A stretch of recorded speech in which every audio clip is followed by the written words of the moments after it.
क्या आपने कभी सोचा है एक छोटी सी गोल्डन रिंग सिर्फ एक ज्वेलरी नहीं बल्कि आपकी पर्सनालिटी, स्टेटस और इमोशंस की कहानी भी बताती है। आज हम जानेंगे गोल्डन रिंग से जुड़े हुए ऐसे सीक्रेट जो शायद आपने पहले कभी नहीं सुने होंगे, तो वीडियो को आखिर तक जरूर देखिए। गोल्डन रिंग का महत्व बहुत कुछ कहता है। सोने की अंगूठी सिर्फ सजने संवरने के लिए नहीं होती बल्कि इसका अपना एक खास महत्व होता है। भारत में गोल्ड को शुभ समृद्धि का प्रतीक माना जाता है। शादी में रिंग एक्सचेंज एक बहुत बड़ा मोमेंट होता है। यह प्यार, विश्वास और रिश्ते की मजबूती को दर्शाता है। कई लोग इसे अपनी पहचान और स्टेटस के रूप में भी पहनते हैं। गोल्डन रिंग के कई सारे प्रकार होते हैं, जैसे ये रिंग का आप प्रकार देख रहे हैं जिसमें अमेरिकन डायमंड के डायमंड लगे हुए हैं, साथ में इसमें कलरफुल डायमंड भी है। ये एडी की रिंग्स कहलाती है। इसमें ओरिजिनल हीरा भी जड़ित हो सकता है, इसमें सफायर भी हो सकता है, इसमें रूबी भी हो सकता है, इसमें पन्ना भी हो सकता है, इसमें आप चाहेंगे तो पुखराज भी हो सकता है, इसमें ओरिजिनल डायमंड भी हो सकता है।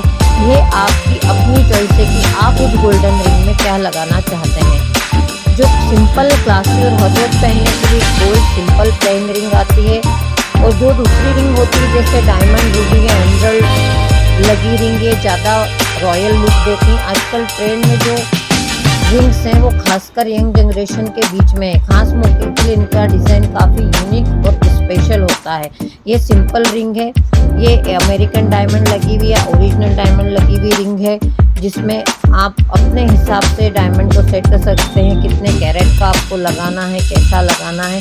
गोल्ड की रिंग में आजकल वाइट गोल्ड भी अवेलेबल होता है, जो कि आपको एक रॉयल और बहुत अच्छा लुक प्रदान करता है। अगर आप गोल्ड रिंग खरीदना चाहते हैं तो आपको मुख्य रूप से निम्न बातों का ध्यान रखना चाहिए।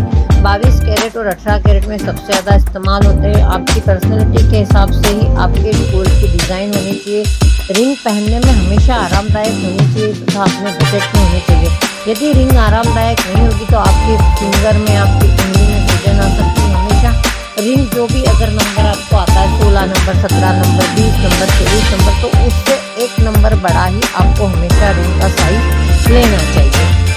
क्या आप जानते हैं गोल्ड रिंग पहनने के कुछ फ़ायदे भी बताए जाते हैं, जिससे शरीर में पॉजिटिव एनर्जी बनी रहती है, स्किन के लिए भी अच्छा माना जाता है, आत्मविश्वास बढ़ाने में भी सहायक होता है। साथ ही साथ कुछ लोगों के पत्रिका में, जन्म पत्रिका में यदि गुरु वीक होता है या बृहस्पति गुरु वीक होता है तो उसको इनहेंस करने का काम, उसकी पावर को बढ़ाने का काम भी सोना करता है। यदि आपकी पत्रिका में कहीं से भी शुक्र वीक है या शुक्र की कोई भी पॉजिटिविटी आपको बढ़ानी है तो ऐसा माना जाता है हमारे जितने भी परंपरागत एस्ट्रोलॉजी है उसके अनुसार कि आपको डायमंड पहनना चाहिए। इसलिए कई बार रिंग्स को हम अपनी जन्म पत्रिका के अनुसार भी पहनते हैं। हमारी पत्रिका में कौन से ग्रह शुभ हैं, कौन से ग्रह अशुभ हैं, हमारी पत्रिका किसे ज़्यादा उचित समझती है या हमें कौन से एस्ट्रोलॉजर कौन सी रिंग पहनने के लिए सजेस्ट करते हैं, उस हिसाब से भी आजकल रिंग का चलन हो गया है। और बहुत सारे लोग अपने पत्रिका के, जन्म पत्रिका के हिसाब से ही डायमंड का चयन करते हैं। रूबी पहनेंगे, पन्ना पहनेंगे, डायमंड पहनेंगे, पुखराज पहनेंगे, माणिक पहनेंगे, नीलम पहनेंगे, यह सब उनकी पत्रिका पर निर्भर करता है। हाँ, फैशन के दौर में आप चाहें तो आप कोई सी भी रिंग पहन सकते हैं, लेकिन ये रिंग हमेशा के लिए नहीं पहनी जा सकती। आपकी पत्रिका को जो लाभदायी हो, आपके लिए जो लाभदायी हो, वो जो रिंग बनाई जाती है सोने में, वो हमेशा ज़िंदगी भर के लिए पहनी जा सकती है। इस तरह से जो भी रिंग आप पहनते हैं वो आपको सूट होनी चाहिए यदि आप पत्रिका के हिसाब से रिंग को बनाते हैं। अदरवाइज फैशन के अनुसार तो आप कुछ भी कैरी कर सकते हैं।